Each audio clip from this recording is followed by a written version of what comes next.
থানাৰ ওচিয়ে মোলৈ এখন প্ৰেম পত্ৰ পঠিয়াইছিলে সেই প্ৰেম পত্ৰখন মই একচেপ্ট কৰিছোঁ আৰু তেওঁ প্ৰেম পত্ৰৰ উত্তৰ দিবলৈ মই এতিয়া দুলীয়াজান গৈ আছোঁ খুব সম্ভৱ মোক ৰাস্তাতে অসম আৰক্ষীয়ে গ্ৰেপ্তাৰ কৰিব গ্ৰেপ্তাৰ কৰাৰ পূৰা সম্ভাৱনা আছে মই জানোতো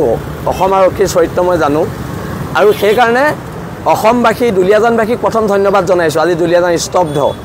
হাজাৰ হাজাৰ পুলিচ নমায়ো এখনো দোকান খোলাব নোৱাৰিলে কিন্তু সেইজনীক গ্ৰেপ্তাৰ কৰিব লাগিব ফ্ৰী ভাত খুওৱাজনীক তাইক জেলৰ ফ্ৰী ভাত খুৱাব লাগিব আৰু অনাগত দিনত এখন ঐক্যবদ্ধ সংগ্ৰাম হ'ব আজি মাৰ ভৰিত ধৰি দেউতাৰ ফটোত সেৱা কৰি হৰ গগৈ মই ওলাই আহিছোঁ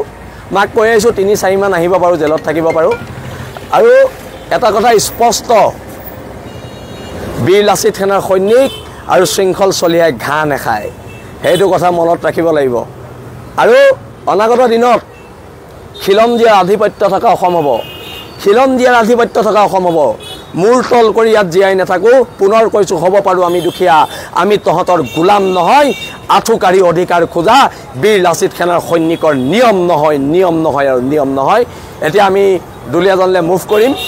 আমি আগবাঢ়িম আৰু খিলঞ্জীয়া জনগণৰ আশীৰ্বাদ আমি বিচাৰিছোঁ